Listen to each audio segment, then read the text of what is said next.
Camera দিয়ে video করে Facebook এবং ইউটিউবে দাওয়াতি কার্যক্রম পরিচালনা করা কোন সহিহ হাদিস দ্বারা প্রমাণিত? এটা যিনি প্রশ্ন করেছেন আমি তার কাছে প্রশ্ন করতেছি, এই কাগজে লিখে কোন আলেমের কাছে প্রশ্ন করা এটা কোন সহিহ হাদিস দ্বারা প্রমাণিত? প্রশ্ন বুঝছেন আমার? নবী করিম সাল্লাল্লাহু আলাইহি ওয়াসাল্লামের কাছে সাহাবীরা তো মুখে প্রশ্ন করছে, তাই না?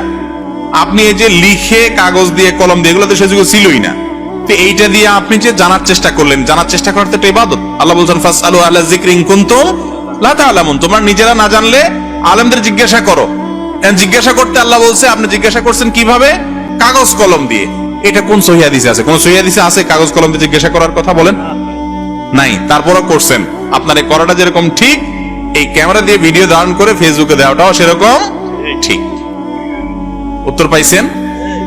আরেকটু ক্লিয়ার করি, একটা হলো উপকরণ, আরেকটা হলো ইবাদত। এই মাইক এটা হলো উপকরণ, মাধ্যম। আপনাদের কাছে কথাটা পৌঁছানোর এটা কি মাধ্যম। এই মাইক ব্যবহার করে ওয়াজ করলে সওয়াব একটু বেশি হবে, আর মাইকটা সরাইয়া খালি গলায় করলে সওয়াব একটু কম হবে, এমন কোন কথা কেউ বলে?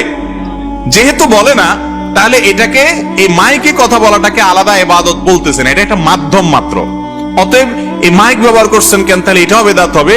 এটা একটা মূর্খতা সুলভ প্রশ্ন। বেদাত মানে হলো গায়রে দীরা দী সমর্দন বেদাতাস, যেটা দিন না সেটাকে দিন মনে করা। এই মাইক দিয়ে ওয়াজ করলে সওয়াব বেশি হবে, ক্যামেরা দিয়ে ধারণ করে ভিডিও চললে বেশি সওয়াব হবে ডাইরেক্ট করার চাইতে। অথবা এটাকে আলাদা স্বতন্ত্র ইবাদত মনে করলে তখন সেটা বেদাত হবে।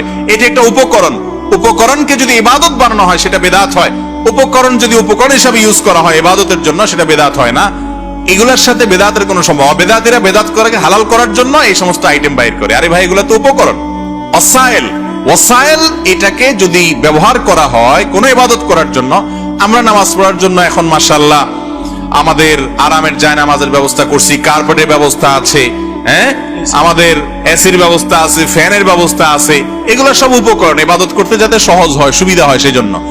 এইগুলো হাদিসে থাকা জরুরি না, কারণ উপকরণ পরিবর্তন হয়। রাসূল সাল্লাল্লাহু আলাইহি সাল্লামের যুগে যুদ্ধ হতো যে উপকরণ দিয়ে, এখন সেটা দিয়ে যুদ্ধ হয়? রাসূল আকরাম সাল্লাল্লাহু আলাইহি সাল্লামের যুগে পানি পান করতে যেটা দিয়ে, এখন সেটা দিয়ে পান করে মানুষ। এই জন্য উপকরণ সব যুগে পরিবর্তন হতে থাকবে। এটা ব্যবহার করার কারণে উপকরণ নতুন হলে সেটা কি হয় না? বেদাত হয় না। ইবাদতটা যদি নতুন হয়, আইটেমটা যদি যোগ করেন, সেটা বেদাত হবে। কথা কি বুঝাতে পারছি? চরিত্রহীন ব্যক্তিদের হাতে ধর্মীয় প্রতিষ্ঠান বা ধর্মীয় স্থাপনার কোন ধরনের দায়িত্ব দেওয়া যাবে কিনা, বা সে যদি তার অপশক্তি ব্যবহার করে তার জায়গা ধরে রাখতে চায়, তাকে অপসারণের জন্য কি করা যেতে পারে?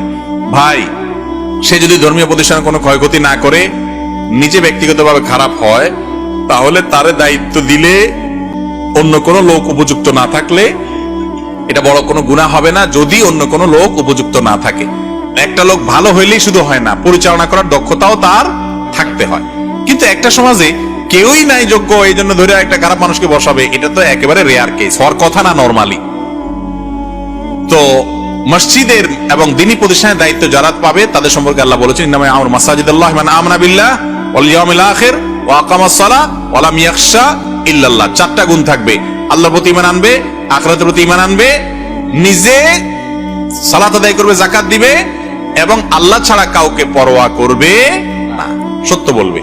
এখন চরিত্র খারাপ হলে মানুষ কেন দিবেন? নিরুপায় হয়ে গেছেন, দিয়েছেন ভিন্ন কথা। তো এরকম লোক সরাতে গেলে যদি সমাজে ফিতনা ঝামেলা তৈরি হয়, বড় ধরনের নিজেদের মধ্যে গন্ডগোল তৈরি হয়, দরকার নাই, আপনি আপনার ইবাদত করে যান।